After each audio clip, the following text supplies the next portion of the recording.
Well, now you move to the third level of differentiation, the ability to solve the same problem, solve it in the same way, but solve it with better real quality. This, of course, invites a very dangerous word into our vocabulary, this quality word.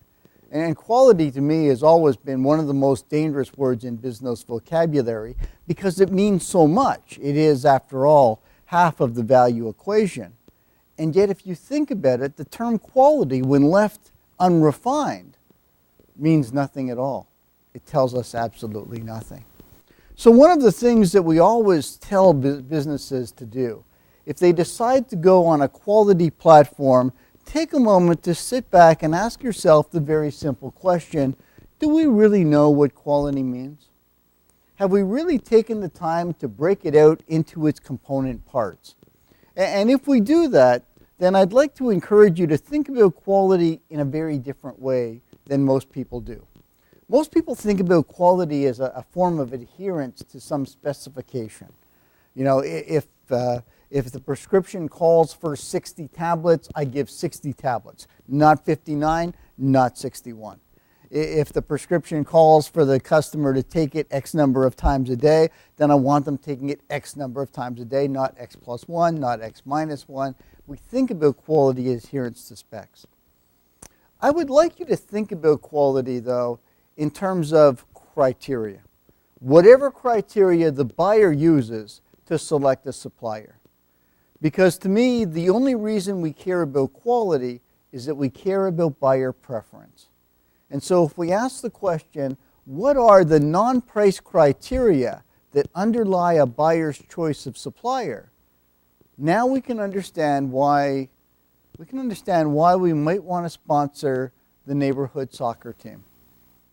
We can understand now why it is that we might want to have a certain person behind the counter at a certain time of day. We can understand now why our stores might need to look a certain way, feel a certain way, why the aisles might need to be a certain amount of footage wide, why we would or would not like displays to be higher than eye level, and so on and so forth. Because all of these things will factor into that buyer's experience and therefore what they consider to be great quality. So as we think about quality, we might think about it as some general classes. Sure, there is technical quality, the quality with which we carry out the dispensing function, but we also have to think about the aesthetics. If they're waiting for a prescription, are they standing, are they sitting? If they're sitting, is there reading material nearby? Is there perhaps a blood pressure gauge, something to occupy them? What if they're with children? Is there something for children to do? Are there coloring books or what have you? Restaurants have acknowledged this. Right? Restaurants, you go into restaurants now, and what's the first thing they do? They pull out the treasure chest of toys. All right? They pull out the crayons. They let the kids write on the table. Why? Because they understand we as parents are not going to eat there if the children aren't also entertained. So think about those criteria: technical, aesthetics, associated services, image and reputation. And then we have externalities. Imagine, if you will, that your sister was married to the man who owned the hardware store in your town. Would you ever buy hardware anywhere else? Of course not. Now, that would not show up on a typical quality report. And what that means is that if that's really having a huge effect on my customer's behavior and I don't take it into account, I will spend an enormous amount of time and energy and money pursuing an account that I would never win. Now, that may seem a little bit far-fetched, but think of it this way. Do you think it's possible to sell a vaccine in the province of Quebec unless you're producing vaccine in the province of Quebec? Think it's possible to sell a defense contract to the Canadian government if you're not prepared to build part of the plane or the tank or the helicopter here in Canada? It's not going to happen. These are externalities, but they have a massive effect on the customer's willingness to do business with us. This could be membership in a community organization. This could be whether or not you put on clinics or educational forums in geriatric homes or in extended care homes. This could be any number of things that might cause a doctor to recommend you to a patient or might cause a patient to think about doing business with you. Once you have identified what those criteria are, the next thing to understand is just because you do them well doesn't mean everybody is going to love you, because quality does mean different things to different people. I remember when I was 16 and I was buying my first car. I went to the car dealership. I'd been working part-time for about 4 years. And I walked into the dealership and the dealer said, "What are you looking for?" And I said, "Well, I'm 16. What do you think I'm looking for?"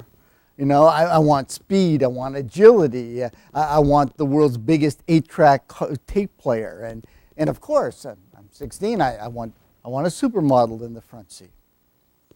When I turned 35, my wife turned to me one day and said, "I'm pregnant. We're having a baby." I said, that's wonderful. And as the day wore on, she came back and she said, "You know, I think it's time for you to trade in the car, my little 2-seat red sports car." I said, "What do you mean trade it in?" She said, "Well, we're having a baby." I said, "I have a luggage rack.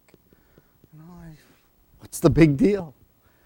So I went to the car dealership, and the car dealer saw me coming, saw me drive up in my red sports coupe and said, "So, you're looking for a new car. You probably want another sports coupe." I said, "What do you mean sports coupe?" I'm having a baby. I need 4 doors. I need cargo space, fuel efficiency, durability. I still wanted a supermodel in the front seat, of course, but my wife insisted it had to be her. Now, what's the point of all of this? Well, the point is we make trade-offs, don't we? In order to live within our budgets, we come to the realization, I can't have it all. I may want fast speed, but if I want fuel efficiency, I got to give up some speed to get that fuel efficiency.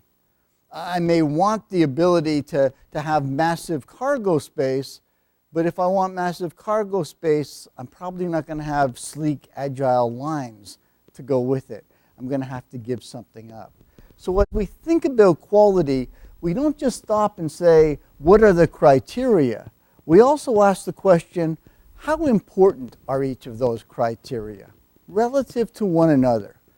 Which would be a better cost? In other words, if you think about it as good cost, bad cost, which would be better costs than others to incur?